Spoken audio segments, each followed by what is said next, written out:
প্রিয় দর্শক, নারী সংস্কার কমিশনের নাম দেশবিরোধী সংস্কৃতি চাপিয়ে দেওয়ার নেপথ্যে কে?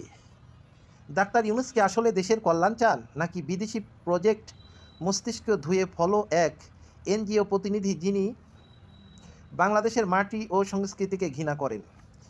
এই নারী সংস্কার কমিশন নামে যে বিপজ্জনক প্রস্তাবনাগুলো সামনে এসেছে, নারীদের যৌনকর্মী হিসাবে রাষ্ট্রীয় স্বীকৃতি দেওয়ার দাবিতে সমাজকে ধর্মহীন, নৈতিকতাহীন পথে ঠেলে দেওয়ার ষড়যন্ত্র, তা কি নিছক ভুল নাকি পরিকল্পিত? এটা আমরা ভুলে গেলে চলবে না যে এই কমিশন গঠিত হয়েছে সরাসরি ডাক্তার ইউনূসের অধীনেই। এর মানে স্পষ্ট, তিনি শুধু এই উদ্যোগের অংশই নন, বরং এই মুখ্য পরিকল্পনাকারী। একটা সময় দেশের দরিদ্র মানুষ ঋণ দিয়ে বাঁচাতে চাইলেও এখন তিনি তাদের সন্তানদের ভবিষ্যৎ ধ্বংস করার পথে হাঁটছেন।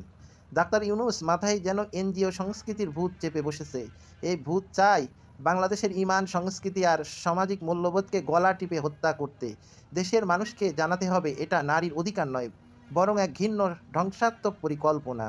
যদি এভাবে চলতে থাকে, ডাক্তার ইউনূস বেশিদিন টিকে থাকতে পারবে না, কারণ জনগণ ধৈর্য ধরলেও বিশ্বাসঘাতকতা কখনো মেনে নেয় না। এখন প্রশ্ন একটাই, আমাদের মূল্যবোধ রক্ষা করব নাকি পশ্চিমা এজেন্টের কাছে মাথা নত করব?